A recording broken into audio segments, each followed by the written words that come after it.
Assalaamu calaykum waraxmatullaahi wabarakaatu. daawadayaal kusoo dhawaada channelkeyga mar kale. Fadlan haddii aad nagu cusub tahay subscribe-ka hanaga hilmaamin, like-tana video ku qabo insha allah. asxaabtaada dadka jeceshaan la sheergareysiya dhammaanteen faa'iida u wada helno. maasha allah, maanta waxaa idiin wadaa faa'iido aniga qaasatan aad iyo aad ii anfacday oo aan ka helay. waxaana jeclaystay inaan asxaabteyda iyo dadka igu xiran inaan la wadaago insha allah. waxaan rajeynaa sida aan uga faa'iiday inaan idinkan uga faa'iidiin insha allah. waxaan rajeynayaa inuu ahaado wax fudud oo guri kastaba laga heli karo insha allah. waxaasina wax kale maan daawadayaal inaan warkan iyo sii dheereeyo ma rabo. qusaha sidaa ogtihiin dhammaanteena faa'iido badan oo leeyahay jirka bini'aadanka iyo wejigaba in lagu dhaqo, nadaafad iyo qurux in laga qaado. laakiinse qusaha qaab loo isticmaalo leeyahay. qusaha qaabka loo isticmaalo waxaa waaye hadaadin ka seenin dhibaatay leedahay ama waqtiga kuu qaadanay inay aragtid faa'iidadiisa. marka insha allah hadda waxaan rabaa inaan idin tuso qaab ka mid ah qusaha loo isticmaalo. sida ujeedin videoga, qusaha hal qaando aan ku shubto aniga qiyaas. hadda wejigii gacmaha bisaan marsa rabaa, korka kale iyo markaa marsanaysid waa badsanay insha allah. sidoo kale hal qaando oo waraango aan ku dareynaa, waraangada oo budada cad nasha ay dhahaan dadka qaar, sida u taqaanidba insha allah. marka nashaha iyo asigana waa la yaqaanaa faa'iidooyinkiis maasha allah aad iyo aad u fiican yahay. wejiga inuu qurux ka dhigo, inuu istaajiyo macnaha miimiinta iyo waxaas ka baabi'iyo, weji qurux dhalaalna oo ka dhigo. sidoo kale waxaan ku daraa insha allah yogurt ama zabadi ama maxaa la dhahay garoorka iyo yogurtka laba nooc ay kala yihiin, laakiin haddii kan uu ku aalin garoorka waa isticmaali kartaa, dhib male insha allah. maasha allah, qusaha aad iyo aad u faa'iido u leeyahay. aniga hadda maka sheekey karo maasha allah.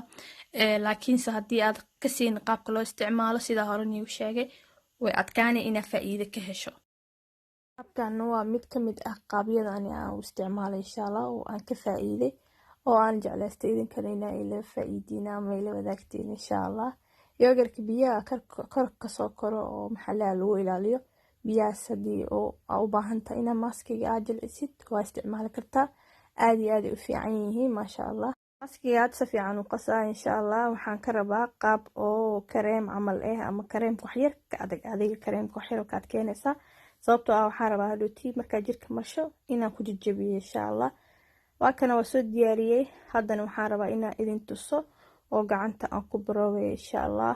videoga intuu socdo inaa indhihiina ku aragtiin qaabkan u sameeyo. korka dhan aa marsan kartaa, wejiga kaliya ma ahan, gacmaha, lugaha, caadiyan adiga dhanba markii aad qubaysanaysid waa marsan kartaa insha allah. waxaa sugaysaa bes dhowr daqiiqadood. ani hadda waxaa sugaa ilaa 15 daqiiqo. 15 daqiiqo kadib wuu qalala maskiga. inuu qalalo waayo hadafka aan ula jeedo. markuu qalalo kadib waxaa rabaa inaan insha allah ka jajabiyo si ay u raacdo wasaqda iyo maxaa la dhahay diirka dhintay oo macnaha oo jirka gudahana oo u galo insha allah. maxaa la dhahay maskiga ani hadda kama badanin, laakiin markii adiga marsanaysid waa marsan kartaa, macnaha waa ka badi kartaa. laakiin adigana waqtiga kuu qaadan inuu qalalo waa way fiican tahay inaad ka badisid. hadda aniga videoga au yeelo waa si dhaqsiya u qalalo, laakiin markii aad adiga waa ka buuxsi kartaa korka qaab yacni adiga is leedahay okay kugu tahay insha allah.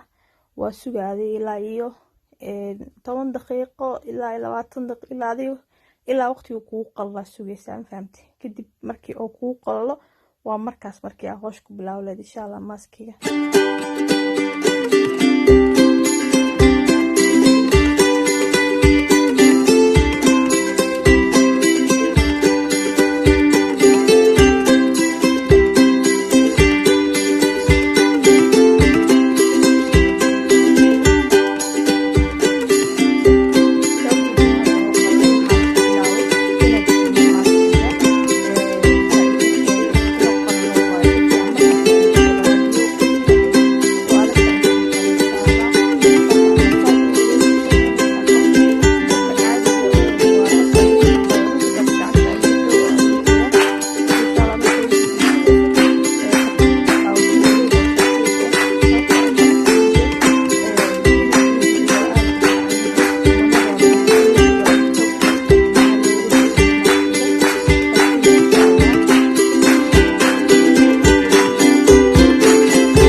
dhamaatay kareemka saas markaa u marstid kadib saasuu kuu soo baxaa jileec maasha allah qurux korkaada adigaaba insha allah ka heli doonto arki doonto waxaan rajeynaa inaad kulli ka faa'iidi doontiin haddii aad ka faa'iidiinne waa soo sheegi kartiin commentiga dhankiisa aad iyo aad u mahadsantihiin macasal